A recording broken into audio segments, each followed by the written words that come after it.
আজকে আমি দেখো কই মাছ দিয়ে শালগমের তরকারি রান্না করব। এই জন্য আমি তেলে প্রথমে দিয়ে এখানে আমি 5 ফোড়ন দিয়ে নিয়েছি। এখন আমি দেখো এখানে শালগমগুলিকে দিয়ে দেবো। শালগমগুলি লাল লাল করে ভাজা হতে হতে এখানে আমি কিছু পেঁয়াজ কুচি এখানে দিয়ে দিয়েছি এবং দেখো এখানে আমি দিয়ে দেবো 1 চা চামচ মরিচের গুঁড়ো দিয়ে দিব,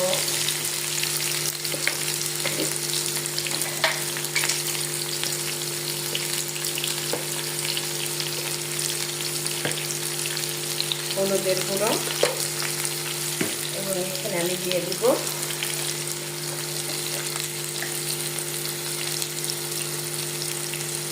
জিরার গুঁড়ো দিয়ে এখন আমি এটাকে নাড়াচাড়া করতে থাকবো। দেখো যেহেতু আমি এখানে লবণ দিয়ে আগেই ভেজে নিয়েছি, এই জন্য আমি লবণটা পরে দিব।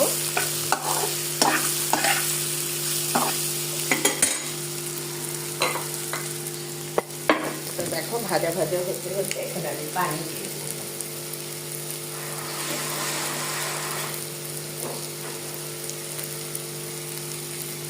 পানি দিয়ে দিলাম, কারণ এটা আমি ঝোল করবো, একটু পানি দিয়ে দিলাম যাতে সিদ্ধ হতে হয়।